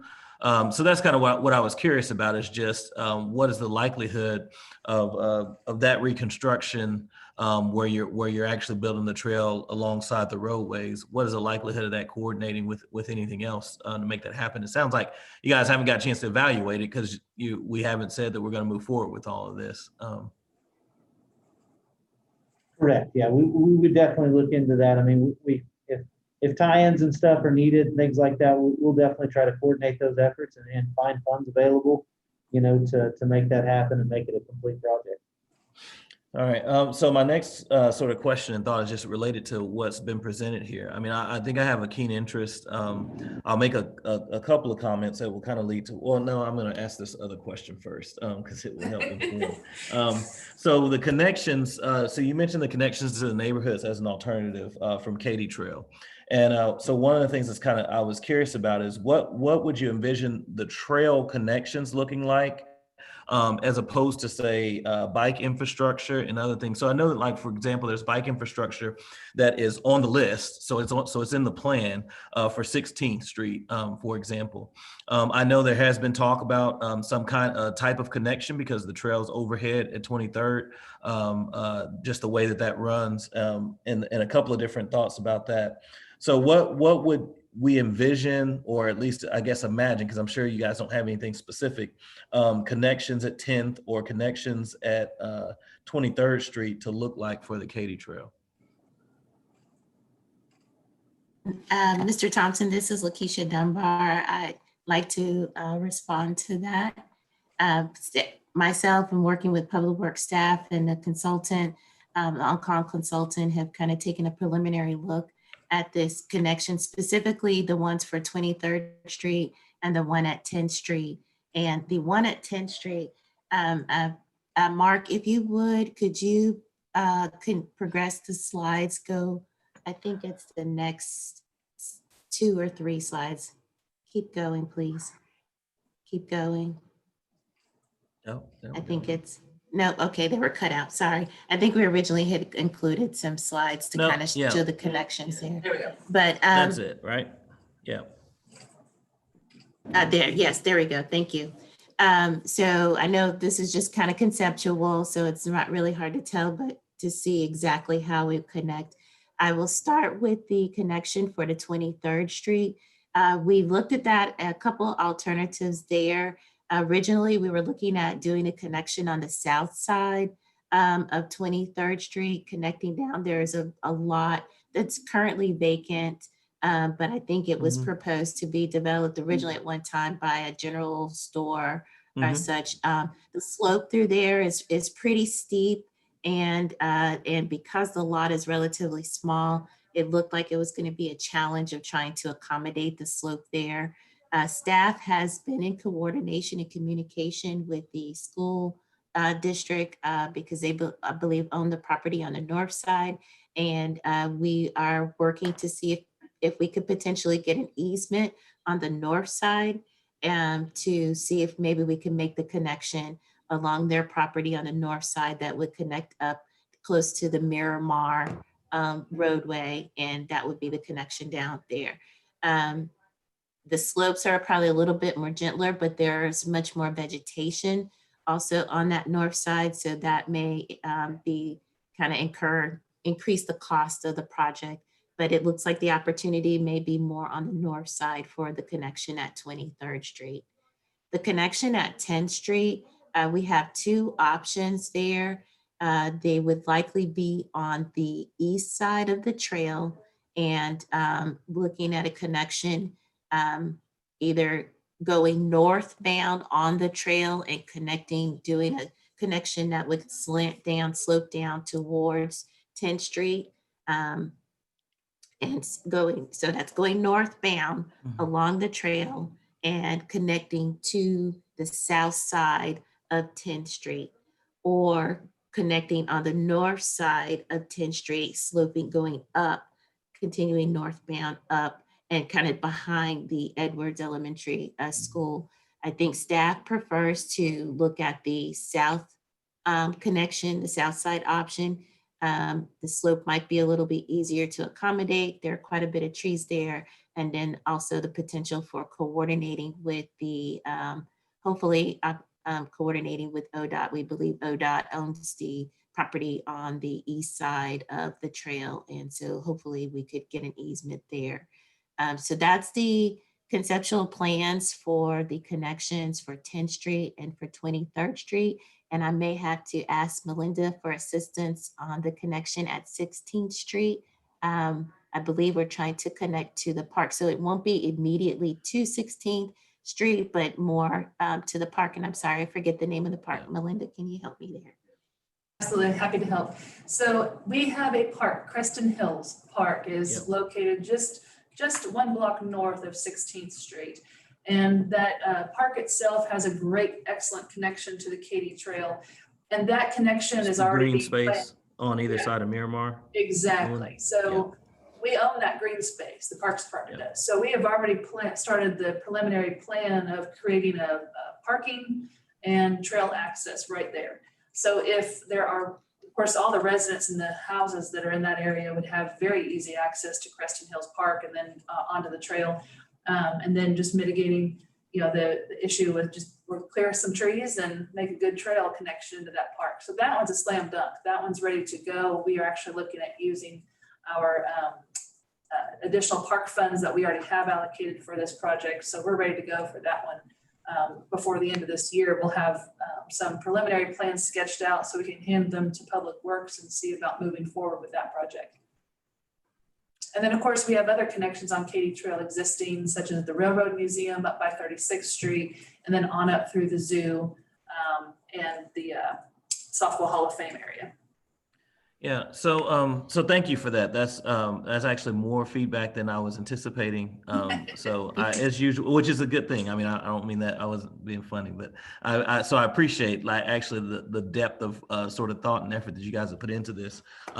So I have a couple of thoughts about this because in my head, frankly, I think I know there was some concern, and I actually probably share it about some of the back and forth and the conversation that we've had about how to allocate those excess sales tax dollars, and the fact that a large portion of those dollars were allocated, and I think in our last meeting or the meeting before last, a large portion of those were allocated to the trail system. A big concern for me was the revelation. So when I started on the committee, however many years ago it's been now, we talked about the Deep Fork Trail and talked about the connectivity with the Katy Trail. And I think it was encouraging that was encouraging from the standpoint of what we were going to try and tackle here over the lifespan of the Better Streets, Safer Cities effort, because I saw it as an opportunity to connect these neighborhoods in a traditionally African-American part of town. Even when you get up and you talk about the Deep Fork Trail, Wildwood, Burr Oaks, some really well-installed, sort of well-regarded neighborhoods. I thought it was an opportunity to really actually connect them in some ways, both with the trail system itself, but also connect them to other parts of the city that doesn't require you to own a vehicle to access. And also I thought it was an opportunity for us to connect neighborhoods with some of the biggest drivers of leisure and tourism activity with the Adventures District. So we have Cowboy Hall of Fame, the zoo, the Softball Hall of Fame, which I think whenever we're beyond this pandemic will be a huge, huge draw in addition to Remington Park and the other amenities there. And so tens of thousands of people yearly come to those areas. And I know having these kind of showpiece systems mean that the people who visit there, typically what happens is they show up there for the activities and then they drive downtown to the hotels or whatever the case is. I see the Deep Fork connectivity as an opportunity to create more interaction with the neighborhoods that surround these areas with a lot of these amenities. The Katy Trail on the northern end near the zoo gets a lot more activity these days, a lot of activity in the evenings, a lot of that kind of thing. I think connecting that where you can get all the way to Class and Curve and to Hal's point, the employment opportunities, the shopping opportunities, things of that nature, without having to deal with I-44 and a lot of the other intersections. All of those things are very encouraging. At the same time, I think this is quite expensive, but it seems like this would be the last opportunity for a series of years, at least decades, to do this and to get this amenity, which I really think creates connectivity from Ward 7 into a few other parts of the city. I think that some of these other things that have been mentioned, which is why I wanted to ask about the connectivity to the neighborhoods, are also critical. Along with the trail systems, let me be clear, that were mentioned earlier, particularly around Grand is the one I'm familiar with. I'm not as familiar with the Tinker Draper Trail, but the one around Grand, I also think is important. What I think is that this is probably our last opportunity, just looking at where funding is coming from to address the Deep Fork Trail. So I think it's important to do it. From my standpoint, a little selfishly, in Ward 7, I think that it will have a huge impact as both a showcase of amenities and of Oklahoma City's commitment to the trail system, but also for visitors and for neighborhoods to bring together people in these neighborhoods that are surrounding the amenities around the Adventure District, and then create that connectivity to the neighborhoods around McGinnis, and then again into the Grand Boulevard and the Class and Curve area. To me, is a big deal to see those things happen and it not require you to own a vehicle in order to interact with them. So I'm a proponent of going after trying to get this Deep Fork Trail completed. And my hope would be that we will find some savings that will be able to sort of push back over into some of these other opportunities that are before us, whether it's the Katy Trail or frankly, some of the other alternatives and options that were discussed.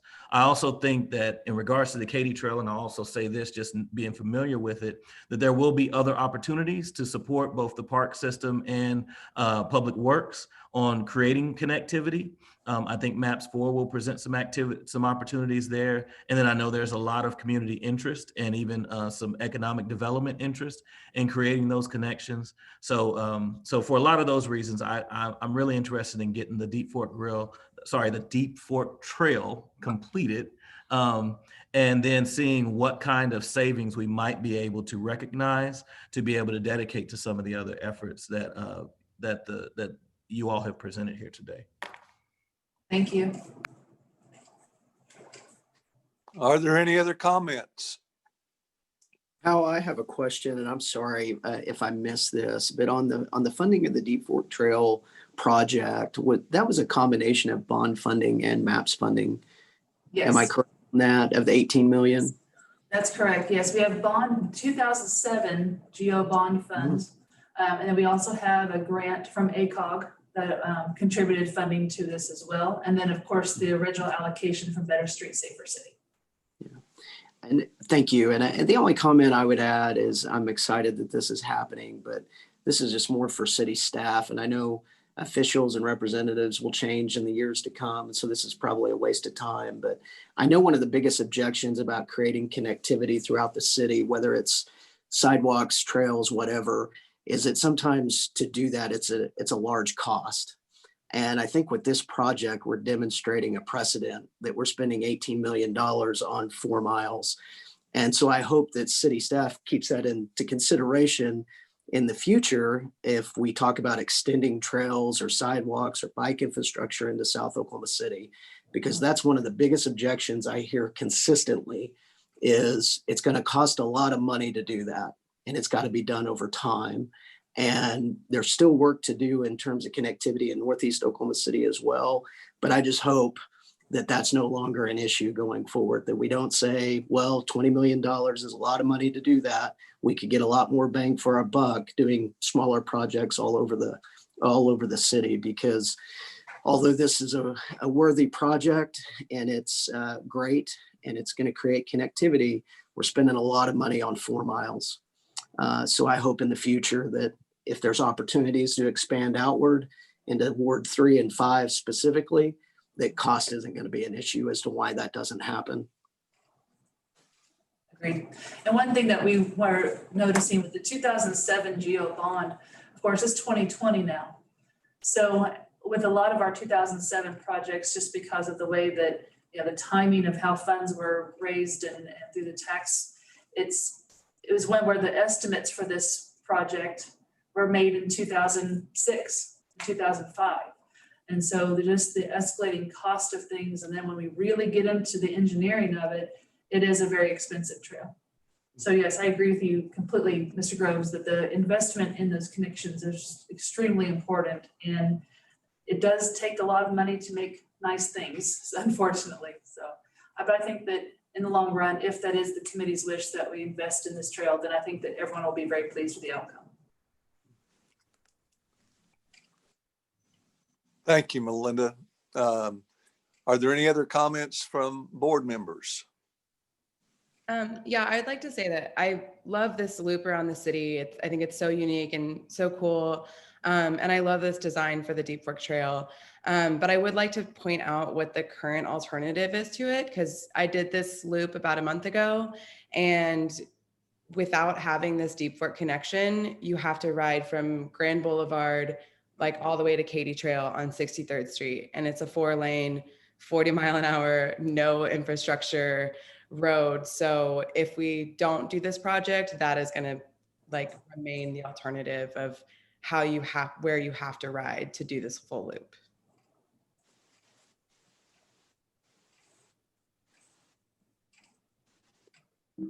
Thank you. I wholeheartedly agree. I think it's something that if we don't do it now, it'll never get done. And it is a significant thing.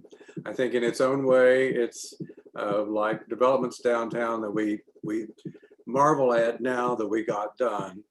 And I think that the city will appreciate the work that we've done in doing this. So yeah, I think it's good to put all of our money in that one project is a sound decision. And this is Tony Carpenter. Thank you, Jason. I agree with just about everything that's been said as well. With regard to Mr. Groves' comments, I always like re-emphasizing just how happy I continue to hear from residents about the Draper Trail. And if I recall, that was about $8 million for 13.5 miles. So that's more in line of a typical cost, whereas this one, of course, has a number of bridges and underpasses and things of that nature. So I do hope, like Mr. Groves said, that future trail cost considerations will notice that Deep Fork is an outlier. A couple of minor questions. I think I heard that ACOG is providing some funding for the Deep Fork. Is that right? Yes, there was a grant from ACOG that contributed some funding into the project as well. Okay, what specific grant was that? Was it a Eric, do you CMAQ have or that? something? I believe, this is Lakeisha. Thank you, Lakeisha. I believe it's a transportation alternative grant, TAP grant. I believe it was under the TAP category when it was approved. Okay, great. In talking to federal legislators, I often think, and state policy makers, knowing where all the sources of funding come from and different grant opportunities versus STSD or Service Transportation Block Grants. It's just helpful for me to know that. So I appreciate the info there from ACOG. In terms of overall connectivity for this entire loop, there's a mantra that the amount of tourism that you draw is based on the mileage of your overall circuit. And so a 20-mile trail or even a 13.5-mile trail like Draper, that will get a bike tourist to go out of their way just to check out on their way passing through. Whereas if we have complete connectivity for 100 miles of trail, then we'll get people from all over the country flying to spend a week in Oklahoma City for bike tourism. So I'm definitely excited about the connectivity that the Deep Fork Trail can offer, especially with those connections to the Adventure District and the Cowboy Hall of Fame, and et cetera. Just out of curiosity, since I haven't ridden the full loop before, how do we connect from the South Grand Trail to the Katy Trail on the east side? Thank you for asking that question, Mr. Carfang. We are actually in the process of putting out to bid before the end of this year another 2007 GEO bond approved project called the Greenway Trail. And that is actually a connection from the South River Trail that will connect up to the Katy Trail.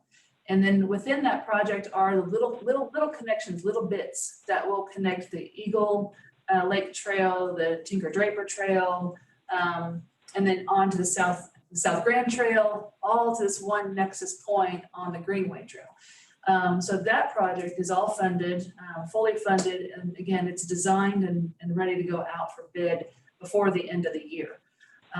So that will then connect the Katy Trail off of Northeast 4th Street, there at the southern end of Jimmy Stewart Golf Course, southward to the River Trail. And again, all those little tiny spurs that will add into this to connect the South Grand Trail, Tinker Draper Trail, and Eagle Lake Trail. It'll be finished. It'll all be together. So you can get from point A to point B all the way across the city.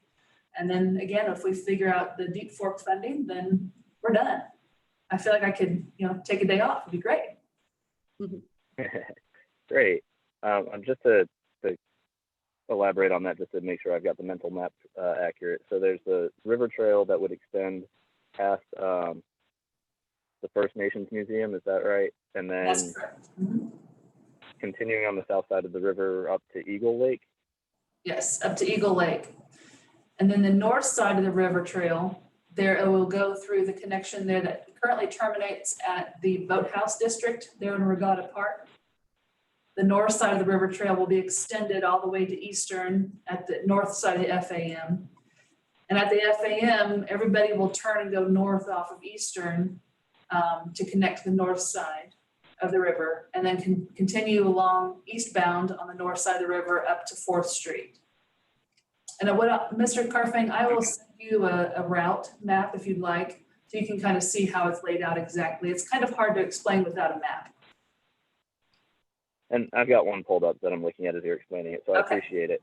Okay, great. With the eastern connection from the north side of the river up to 4th, with the eastern, I think Bike Walk OKC calls for Tier 1 facility there on Eastern or MLK. Is that slated to be off-road trail or protected bike lane? Along Eastern Avenue across the bridge itself will become protected bike lane. And then on either side of the river, though, of course, it's all dedicated trail. Okay, perfect.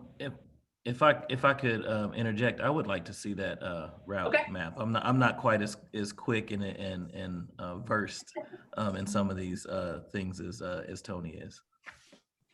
No problem. Be And happy then to. just on that note, there are a number of questions that keep coming up on various Facebook cycling groups that particular connection or the future completed connection is something that a lot of people on social media are interested in knowing and hearing about. Yeah, you bet.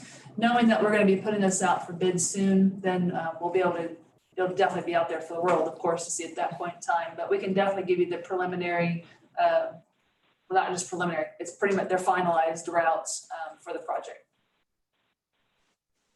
Perfect. And then just because I saw it in the packet, the idea of the Tinker Draper Trail along Air Depot, it looks like that would go along the east side of Air Depot. Is there a particular reason that would be on the east side instead of the west side? Mr. Clark, do you have information on that one?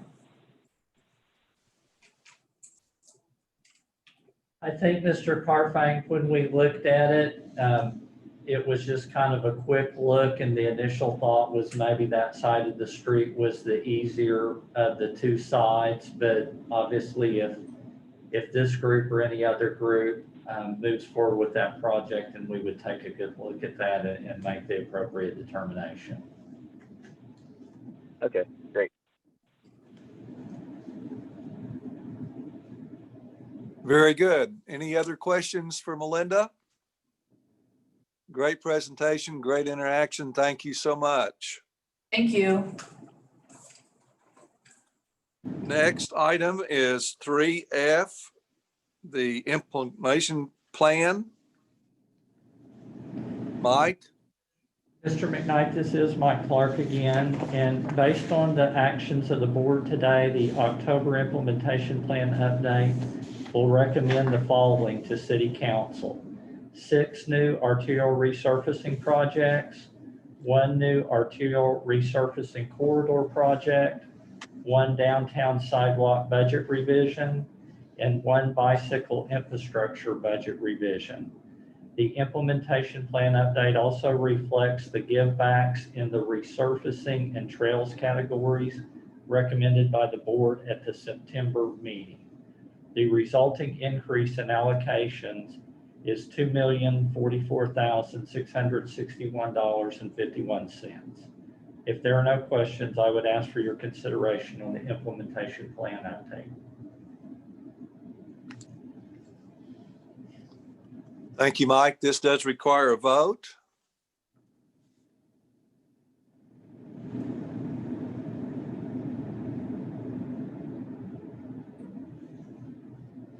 Mr. Dixon, how do you vote? Aye. Mr. Groves, how do you vote? Aye.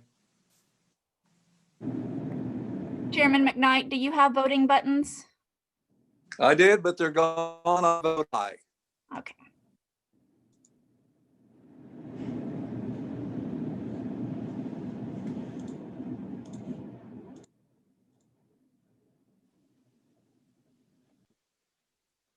This passes. Thank you. Next item is 4, financial report. Erica? Hello, good afternoon, or good, yes, I guess it's afternoon. This is Erica Vandershypen with the Finance Department, and I want to go over the financial summary report for September 20th, 2020.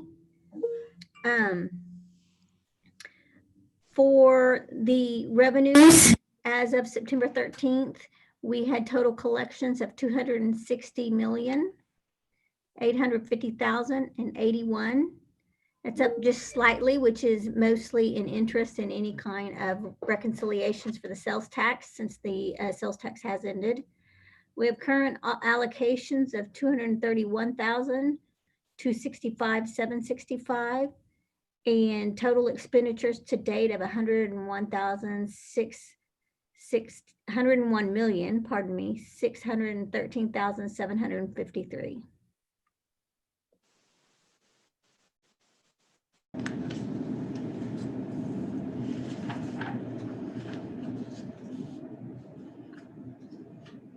Are there any questions over the financial summary as of September?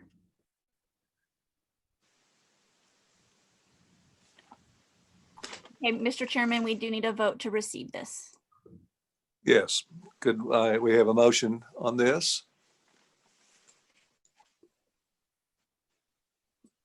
Mr. Dixon, how do you vote? Aye. Mr. Groves, how do you vote? Aye.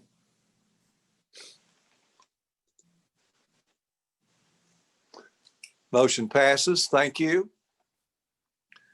Next comes under number 5, other business. Adopt the 2021 meeting schedule. Oh, that seems a long way off.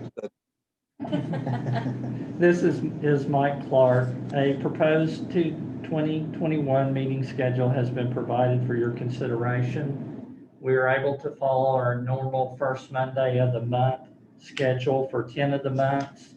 However, the July and September meetings move to alternate dates due to holidays. As we have done in the past, meetings will be canceled if there is not significant content for an agenda.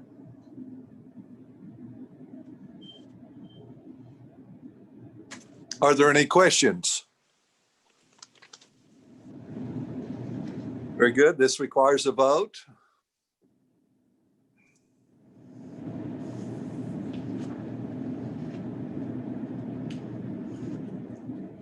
Mr. Dixon, how do you vote? Aye. And Mr. Groves, how do you vote? Aye.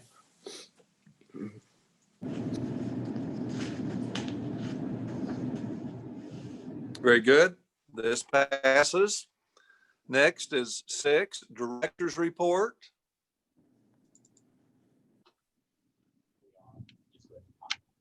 So this is Eric Winger with Public Works. We don't have any specific reports for you today. We sure appreciate your extra time with all the different agenda items and all the different topics. We are prepared to have a meeting in the next month so that we can bring back the recommendations for the trails. And then, of course, we'll bring any additional items that maybe come up in the next month. But I think with the approval of the 2021 meeting calendar, we're looking forward to having a number of the projects that are in design presented to the advisory board. Those are specifically going to be more of the streetscape projects, which we anticipated needing to take a little extra time. But we're encouraged that we're making some progress on those. So those are some of the items that you can look forward to in the future on meetings. And with that, Jeff and I would be happy to answer any questions you might have.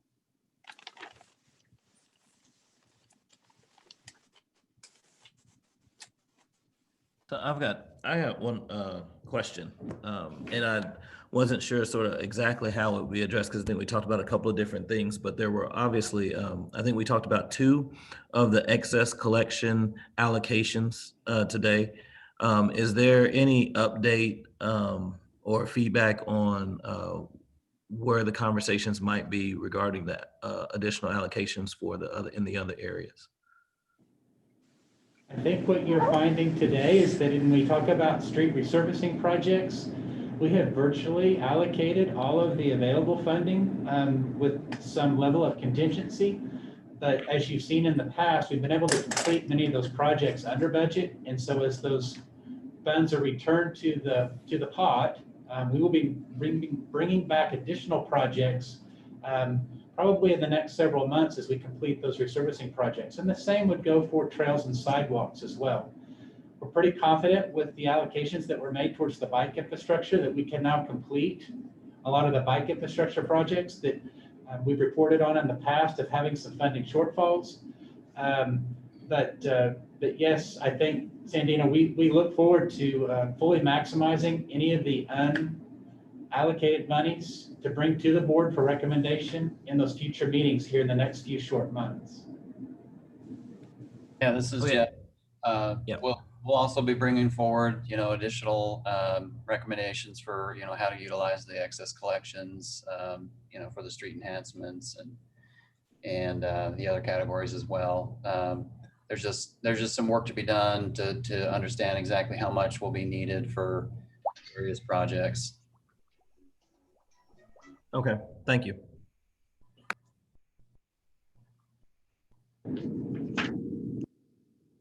Thank you, gentlemen. Number 7 is next. These are comments. 7A are comments from the board. Yeah, this is Tony Carfang from Ward 2, just looking back over some emails that I just got from some residents. Out of curiosity, with the Deep Fork Trail, since I don't have a geology background, how is the Deep Fork plan different than the West River Trail in terms of managing erosion potential?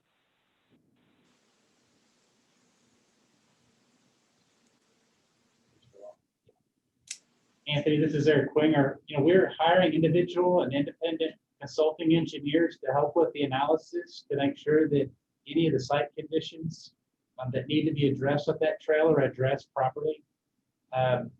We don't have the final plans that are completed on those for me to report today as to what those improvements may look like. But obviously erosion and any other things that could occur in that type of a corridor are going to be considered. I think what you'll find on the West River Trail, if we simply built a trail that was much nearer to the river bank, then we anticipated that it would move over time. But it's a short section of the West River Trail. I mean, the majority of the river trail system remains in good condition. It's been fairly easy to maintain. So I feel like that one small section was just a little bit of the surprise, and we look forward to getting that corrected soon. We'll use those experiences on the West River Trail for the Deep Fork Trail as we advance that project, and just do our best to avoid any undue maintenance or erosion that could occur in the future.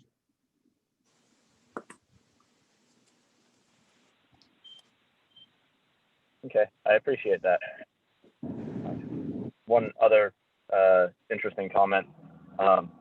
Based on the panhandling ordinance and the thoughts of the city to potentially try to appeal that ruling under the attitude that pedestrian medians are not safe for pedestrians, is there any discussion within the city to re-look at the design of Portland?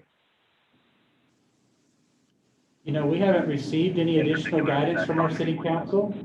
So at this time, we're not revisiting Portland. But if there were questions specific to any of the other active projects and medians, I would be happy to answer those.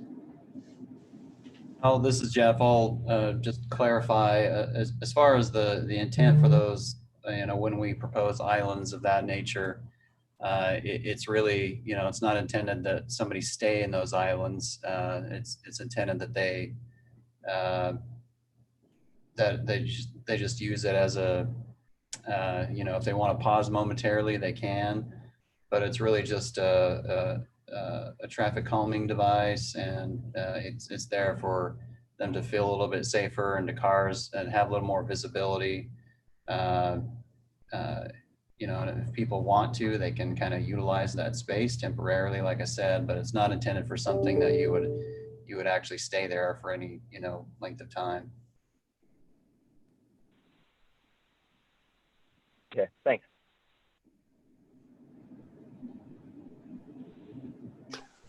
This is Hal McKnight. I have a comment. I think as far on the Deep Fork multi-use trail, time is definitely of the essence. Cost, we know, continues to rise in time. So I do believe it would be wise to put this as an action item to vote on at our next meeting. On September 1st, the City Council voted to accept our board recommendation on where to invest the excess tax collections.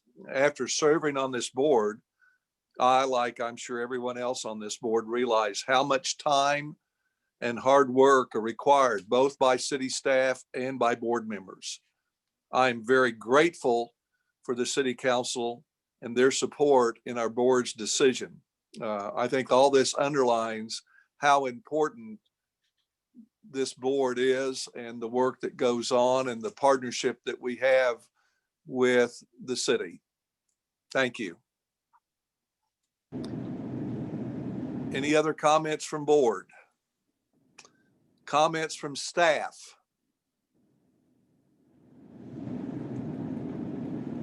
Thank you, staff. Comments from citizens? Has anyone signed up to speak? I have not been notified of anyone signed up to speak, Chairman. Very good. Appreciate everyone's strong work and help in this situation. It'll be nice when we can all meet together. Maybe we can pick a park one of these days and not have to worry about these little computer things. Everyone stay well and healthy. We are adjourned. Be safe. Thank you.